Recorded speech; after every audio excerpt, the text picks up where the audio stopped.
Hey guys, I've watched a bunch of videos on inline hydraulic handbrake bleeding procedures, and it seems like nobody has it right. So in this video, I'm going to show you how to properly bleed an inline hydraulic handbrake for a drift car or for whatever other reason you put a hydraulic handbrake in a car. First, make sure that you have plenty of fluid in the reservoir because that's all going to get squished out.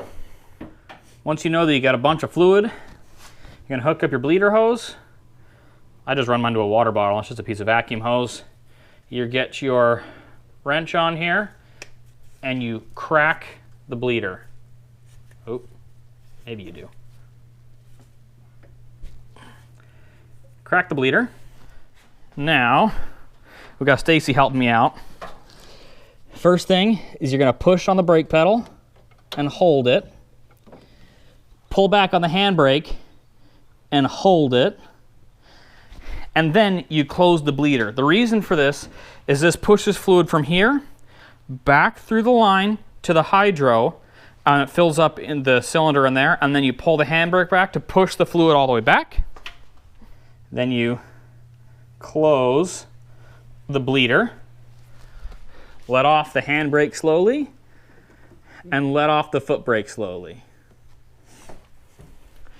A lot of people pump up the brakes, which you don't need to do, or if you have a brake booster, you do need to pump it up, or you should. If you don't have a brake booster, don't worry about it. You also don't need to do anything with trying to pump up the handbrake because there's no booster to pump up. That's the only reason why you pump the pedal. I have a master cylinder, or I've got a brake booster delete, so I don't have to pump up the brake pedal at all. Also, the corner you start with is the furthest from the master cylinder. So for a left-hand drive car, the master cylinder is the front left of the car. So you start with the rear right, and then you go to rear left. And then if you're going to keep bleeding the brakes, then you go to the front right and the front left.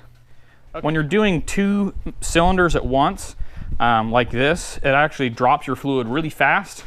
So this was, what, 3 pumps? And we are down halfway through here. That's the minimum specification in here. So it's time to refill after just 3 pumps.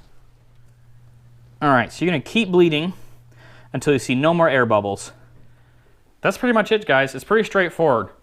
You make sure you're full on fluid, hook up your brake bleeder, crack the furthest corner brake bleeder open, push the pedal down and hold it, pull the handbrake back and hold it, close the bleeder, slowly let off the handbrake, slowly let off the foot pedal, and repeat until you've got no more air bubbles.